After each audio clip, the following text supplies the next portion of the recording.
Kasus perceraian anggota Yonif Para Rider 503 Mayangkara diduga syarat pelanggaran prosedur. Palu, kasus perceraian yang melibatkan anggota TNI dari Yonif Para Rider 503 Mayangkara, Haryanto, NRP 31124844189, menarik perhatian publik setelah gugatannya dikabulkan secara aneh bin ajaib oleh Pengadilan Agama Mojokerto pada tanggal 14 Februari tahun 2023. Pasalnya, proses persidangan berlangsung tanpa kehadiran pihak tergugat istri Haryanto, Red bernama Ruth Yohanes, dan alamat yang tercantum dalam dokumen gugatan diduga tidak sesuai dengan fakta. Menurut informasi yang beredar, kesatuan tempat anggota TNI tersebut bertugas turut terlibat dalam memenuhi syarat administrasi Haryanto untuk keperluan perceraiannya, termasuk mencantumkan alamat palsu. Penggunaan alamat palsu biasanya dilakukan agar surat panggilan sidang tidak sampai ke pihak tergugat alias salah alamat. Modus licik tersebut menjadi alasan bagi Hakim Pengadilan Agama tetap memproses gugatan perceraian secara sepihak, tanpa sepengetahuan istri yang digugat cerai. Kami menduga ada upaya untuk mempermudah proses cerai dengan cara-cara tidak prosedural. Alamat yang digunakan tidak valid, sehingga panggilan sidang tidak pernah diterima oleh tergugat, kata Wilson Lalengke yang merupakan keluarga Ruth Yohanes, Rabu, tanggal 14 Mei tahun 2025.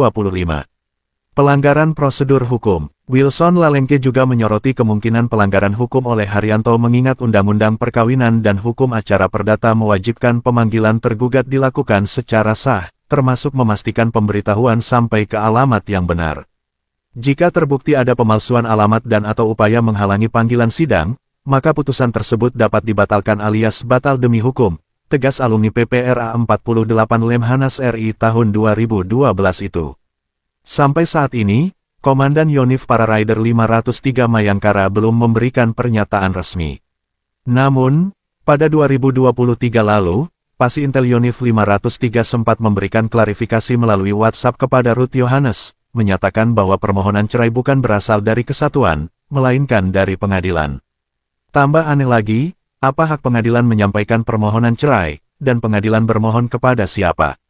Ini alasan konyol. Lanjut Wilson Lalengke mempertanyakan pernyataan pimpinan TNI di Yonif Rider 503 Mayangkara, Mojokerto, Jawa Timur, tersebut. Kronologi gugatan perceraian. Awalnya, gugatan cerai terhadap Ruth Yohanes diajukan oleh Haryanto ke Pengadilan Agama PA Mojokerto pada tahun 2022. Penyampaian gugatan cerai itu dikirimkan ke alamat orang tua Ruth di kampungnya di Sulawesi Tengah.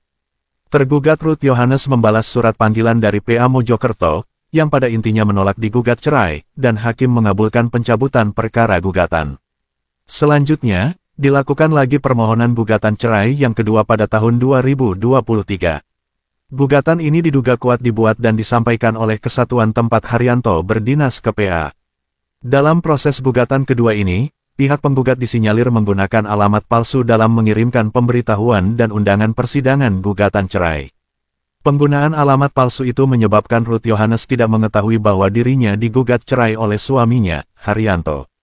Di pengadilan, pemohon Haryanto, Red mengklaim bahwa istri tidak diketahui keberadaannya, baik di dalam maupun luar negeri, dengan alibi bahwa istrinya tidak berada di asrama kesatuan, sebuah klaim yang tidak benar dan dibantah oleh pihak keluarga Ruth Yohanes.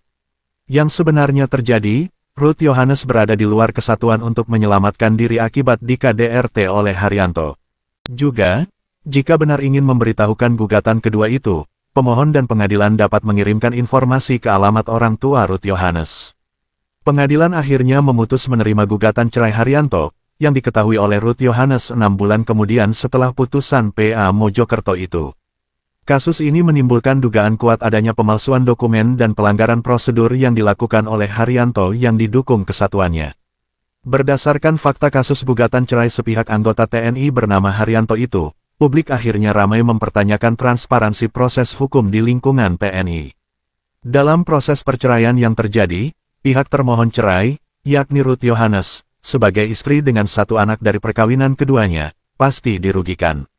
Di kasus ini, sangat jelas telah terjadi peristiwa penelantaran anak dan istri oleh seorang anggota TNI yang dinilai tidak bertanggung jawab.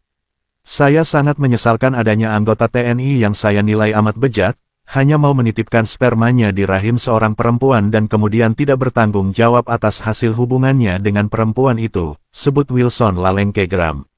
Oleh karena itu, tokoh pers nasional ini meminta pimpinan TNI, mulai dari Panglima TNI Agus Subianto, Kasat Maruli Simanjuntak, hingga ke pimpinan satuan tempat Haryanto berdinas agar jangan tutup mata atas perilaku tidak bermoral anggotanya. Ada hak anak yang harus dipenuhi oleh Haryanto. Untuk Haryanto, jangan jadi pecundang, mau enaknya sendiri meniduri perempuan bertahun-tahun dan tidak bertanggung jawab, ujar Wilson Lalengke. Dari fenomena ini terlihat juga sikap dan perilaku hakim pengadilan agama yang sangat gegabah dalam menentukan nasib warga negara di negara ini. Semestinya, kata Wilson Lalengke, pengadilan adalah wadah yang harus menghadirkan keadilan bagi para pihak yang berkonflik dan atau berperkara. Dari kejadian Ruth Yohanes yang masih ponakan saya yang diceraikan secara semena-mena tanpa sepengetahuannya itu, saya menilai bahwa telah terjadi penyalahgunaan wewenang oleh pihak-pihak terkait, termasuk oleh para hakim pengadilan agama Mojokerto yang telah bertindak tidak adil, pungkas lulusan pasca sarjana bidang Applied Ethics dari Utrecht University, Belanda, dan Linköping University, Swedia, ini. Sumber berita, APL Red, DPN PPWI Nasional.